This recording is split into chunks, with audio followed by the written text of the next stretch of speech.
beberapa pertanyaan yang akan saya jawab, insya Allah. Semoga bisa menyelesaikan permasalahan yang ditulis oleh penanya. Yang pertama, boleh nggak mendirikan sholat tahajud saat tertidur dalam posisi duduk atau bukan berbaring? Sholat itu bagi yang mampu berdiri, wajib berdiri kalau sholat wajib. Adapun kalau sholat sunnah tidak wajib berdiri. Boleh kita sholat sunnah sambil duduk, cuma pahalanya separuh. Kalau berbaring seperempat. Itu ada di fikih seperti itu. Makanya bagi kita yang mampu, jangan sholat duduk kecuali capek dan lain-lain. Kalau sholat tahajud itu kan sunnah, boleh nggak? Kalau apabila melakukannya duduk boleh, boleh. Berbaring boleh.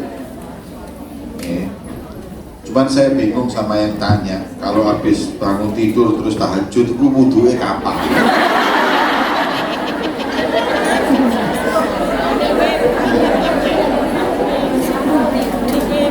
Mungkin kalau sudah wudhu maksudnya monggo, nggak apa-apa sholat sunnah itu duduk dan berbaring itu monggo.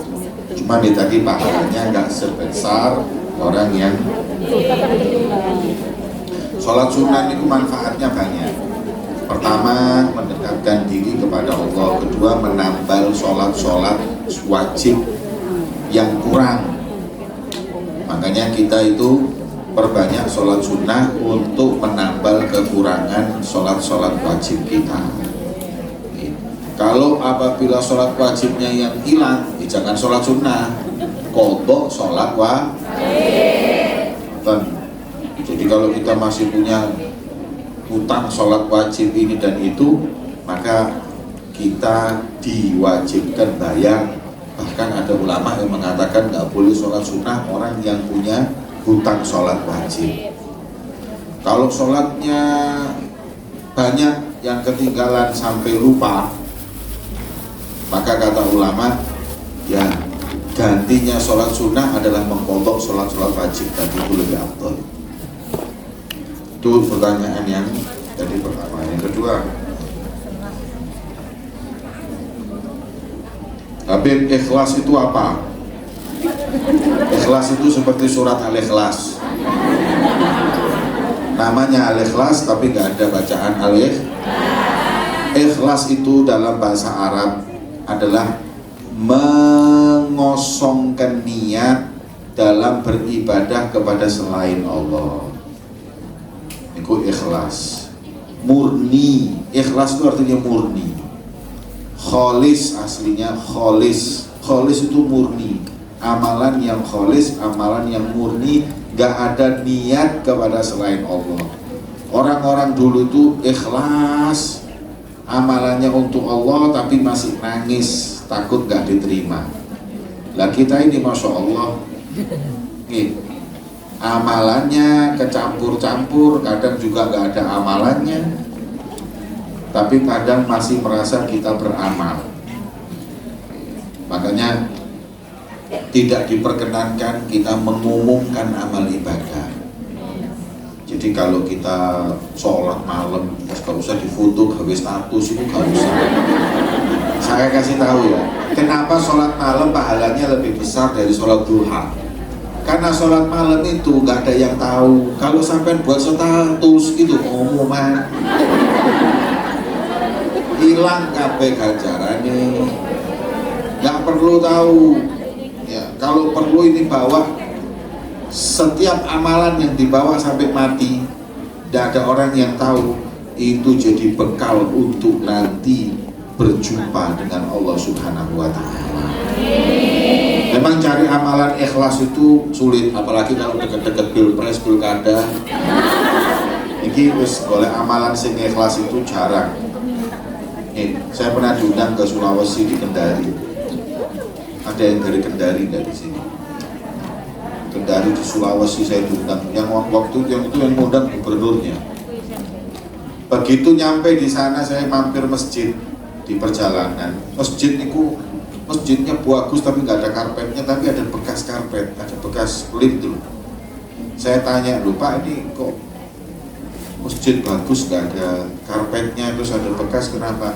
Ini kemarin ada karpetnya dibantu sama calon gubernur, tapi begitu gagal nggak jadi naik, ditarik kembali.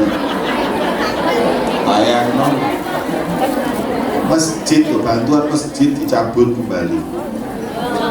Nah, setelah jelas amalan gak ikhlas, amalannya hanya untuk mendapat kedudukan ujian di sisi Allah Subhanahu wa Ta'ala. Sekarang seperti yang lagi rame-ramenya, kalau ibadah apapun diviralkan, bikin itu. Kalau memang dia niatnya itu untuk buat orang supaya ikut melakukan sedekah seperti dia, niatnya seperti itu, mungkin itu adalah motivasi buat yang lain. Tapi kalau niatnya itu nggak ada seperti itu, hanya untuk cari kedudukan, itu nggak ikhlas. Orang yang nggak ikhlas itu kesian, sudah uangnya hilang, ya nggak dapat apa-apa kecuali dapat ujian dari Allah. Nah yang seperti ini ada orang nggak ikhlas, ini ada contohnya dalam satu hadis. Ada tiga orang ini lagi dihisap sama Allah. Yang pertama orang kaya.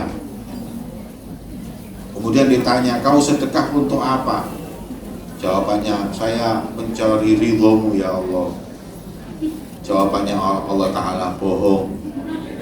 Kamu supaya dipanggil orang sebagai seorang yang dermawan, loman. Terus akhirnya katanya Allah, lempar semua amalannya di wajahnya dan lempar orang itu ke neraka. Itu gesing sugi-sugi yang amal-amal seperti itu. Yang kedua, kiai-kiai habaib. Kau dakwah sana, dakwah sini, cari apa? Cari ridhomu, goro, golek amplop. Ridho itu kok diganti amplopi, mulai melenas plengos kok. Gak boleh. Tetapi aku cari ridhomu, ndak. Kemudian katanya Allah, lemparkan amalannya itu dan masukkan dia ke neraka. Yang ketiga, orang yang jihad fisabilillah. Orang jihad ini berangkat jihad, ditanya apa niatmu? I'la kalimatillah, membela agama Allah. Bohong, kau mau dipanggil, kamu adalah pendekar, kau adalah kesatria, kau syuja, pemberani, hanya cari pujian orang. Dari tiga-tiganya ini semuanya hanya untuk dipanggil dai, hanya dipanggil dermawan, dipanggil pemberani. Amalannya nggak ada yang karena Allah, akhirnya dilempar, dikembalikan dan dimasukkan neraka. Na'udzubillah min. Maka itu kita kalau nggak ikhlas tuh mikir gini loh, kita ini amalan pas-pasan, terus gak ikhlas terus duwe opo. Kalau orang-orang yang amalannya banyak gak ikhlas lumayan, separuh gak ikhlas, yang separuh bisa masukkan dia ke surga.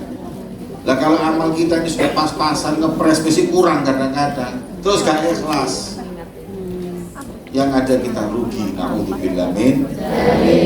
Dia berupaya untuk tetap ikhlas. Terus ikhlas itu, ini ada pendapat ulama, alhamdulillah. Kalau kalian sampaikan kan pasti pernah ya, amalan dan ikhlas pasti pernah. Tapi kita minta sama Allah, ya Rob, amalan saya yang dulu gak ikhlas terima ya Allah. Itu nanti dengan kedermawanannya Allah akan diterima, lumayan. Kalau enggak, ya wis entek amalan kalau kali sampai. Jadi minta sama Allah, amalan yang kurang ikhlas diikhlaskan untuk Allah Subhanahu wa Ta'ala. Tapi juga jangan sampai gara-gara takut gak ikhlas terus kemudian ke amal. Itu kesalamane ini. Aku gak sembahyang, aku wedi delok wong. Delok wong aku gak ikhlas, aku tambah akhirnya amalan. Oh diculuk malaikat kapok. bukan terus seperti itu. Meninggalkan amal karena orang itu juga nggak boleh. Kemudian ini pertanyaannya 4 alinea. Kau kirim surat tanya aku apa pertanyaan?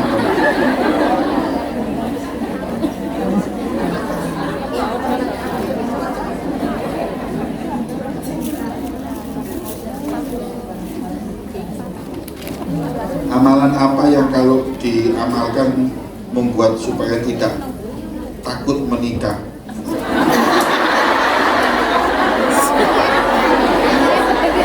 Aku masih cerita kok ini. Biasanya orang tanya amalan supaya cepat nikah apa? Ini mana minta amalan supaya nggak takut menikah sih, bawa Denny ngomong.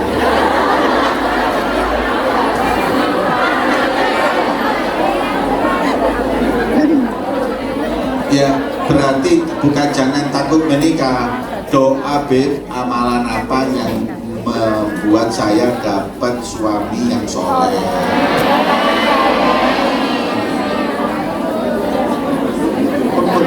Nabi Bedragula bahwa jadi gini, ya memang mungkin seperti itu. Minta sama Allah. Jadi ada doa, ada namanya sholat istikharah itu adalah minta sama Allah apakah dia yang terbaik atau bukan.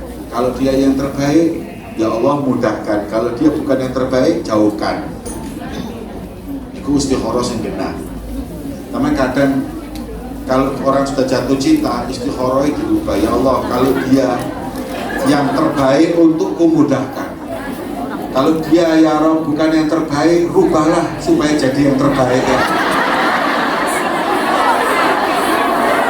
Ini sebenarnya maksud